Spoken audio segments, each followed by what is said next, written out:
Welcome friends, welcome back to the kitchen, welcome back to Sunday morning in the old cookbook show. Today we're going to do a recipe out of this little pamphlet cookbook called My Party Book of Tested Chocolate Recipes.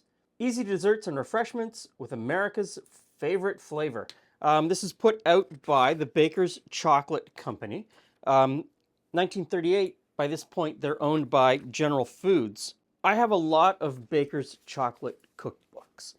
They were a very early adopter of the cookbook as a marketing ploy. They sort of pioneered chocolate as a cooking item or a baking item in the United States. Maybe not the first, but certainly the first to reach a huge scale. They drove the marketplace, and their early cookbooks were amazing, very colorful, very intricate. Even before color photography was available, they had beautiful color line drawings of the recipes or the finished product. This is 1938. Part of a giant corporation at that point, and as much as there's photography, it is all black and white. It is relatively cheap and inexpensive. It's not a quality book, but the recipes are definitely quality recipes. So today we're going to do something called the chocolate velvet cream. I've got a double boiler going here. I'm just going to turn the heat up a little bit. And I'm going to put 3/4 of a cup of milk into the double boiler. I'm going to keep about a 1/4 cup back. And to that, I'm going to add a sachet of Knox gelatin. So we'll put that in. And we'll stir it around just to dissolve it. If you live in the United States, is it spelled with an E at the end or without the E on the end? Spelled the same on both sides, French and English in Canada. Okay, so the double boiler is coming up to temperature. It's going to take a while for the milk to heat up, but we're supposed to put in a square of chocolate. Now, here's the deal, and I've said this before, and I'll probably say it all the time because I always get comments about it. Baker's Chocolate drove the marketplace, and early on they initiated the idea of a square. They put their chocolate into a square that is 1 ounce, cut down the middle so that you could break it in half, and you could use a 1/2 ounce if you needed a 1/2 ounce. But a square of chocolate was 1 ounce. In the 150 years since then, they've changed the way, the shape that they make the chocolate in.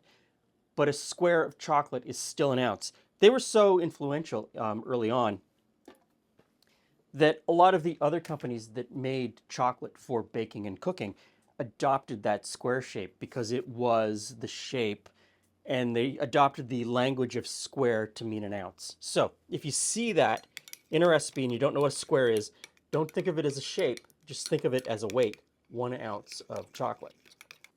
Okay, so the gelatin has dissolved in the milk, and you can see it's thickened it up really nicely. So we're just going to leave that for now. Okay, it looks like the chocolate is melted. They tell me to use an egg beater to mix it together. I think this tiny little whisk is going to do the job. Okay, so I'm going to take it off the heat. At this point, I'm supposed to add the salt, sugar, and the gelatin in the milk.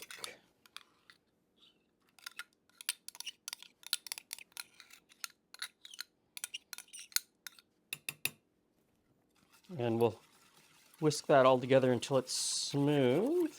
So once I've got this whisked together, I'm supposed to chill it until it's thick and syrupy. So they don't want it to set or completely set. Okay, so I misread the instructions, which happens often around here. I'm supposed to let it come to room temperature. Cool, and then I add cream and vanilla. Then I chill until cold and syrupy. So I'm going to add in the vanilla.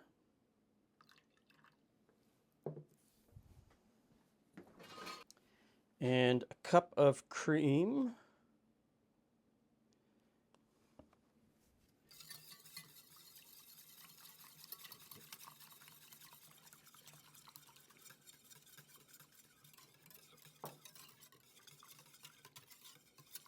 Now I'm going to stick it in the fridge.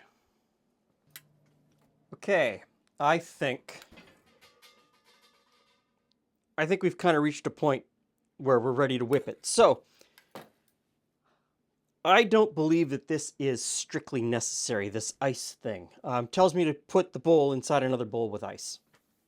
I get where they're coming from. They want you to keep it chilled. You have the best chance of whipping this into something really tasty if you keep it chilled. I've done recipes like this before, the same sort of thing.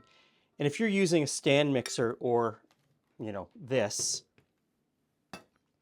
you're going to whip it much faster than if you were using a whisk, or what do they call for a rotary egg whipper, a rotary egg beater, which is one of those things that you turn like this, like an old drill. Using the ice doesn't hurt, but with modern technology, it'll whip much faster than it'll get warm.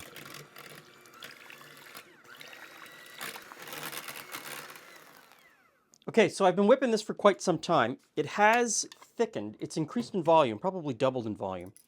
But it hasn't really gotten thick like whipped cream.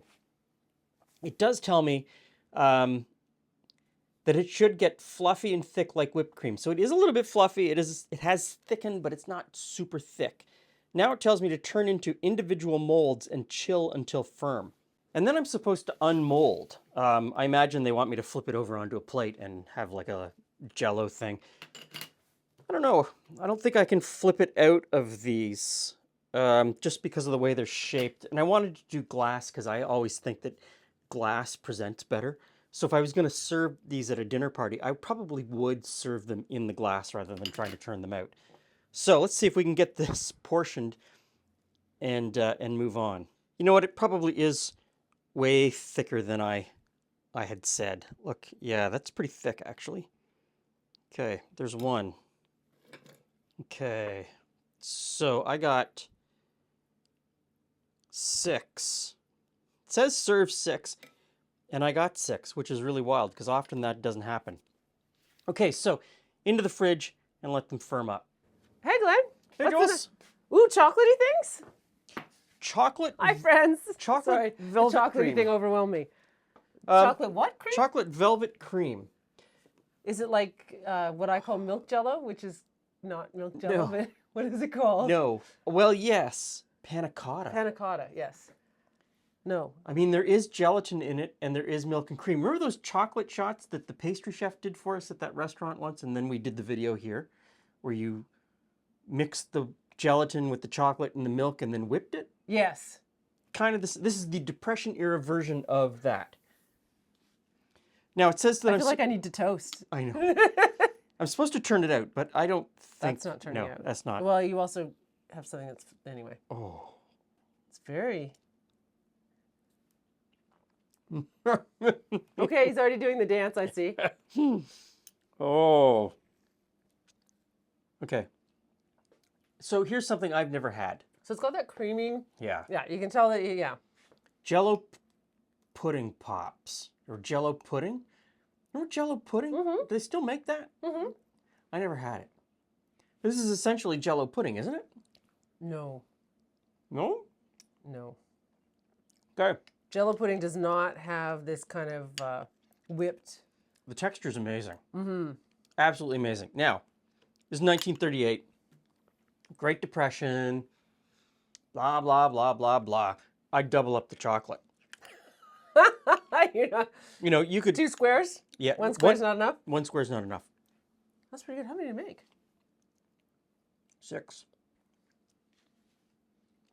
So this is a very delicate dinner party thing. I don't know if people still do dinner parties. Anyway, if you're going to a dinner party, you're having people over for dinner, and you serve this at the end as a dessert. Very easy to make, but would make a great impact. And you could partner it with any kind of fruit that goes well with, like some raspberries. Raspberry compote on top or a cherry compote on top? Definitely. Okay. Okay, mine's half gone. Yours is almost gone. I know. Oh my goodness. Thanks for stopping by. See you again soon. You better slow down there, mister. There's nothing left.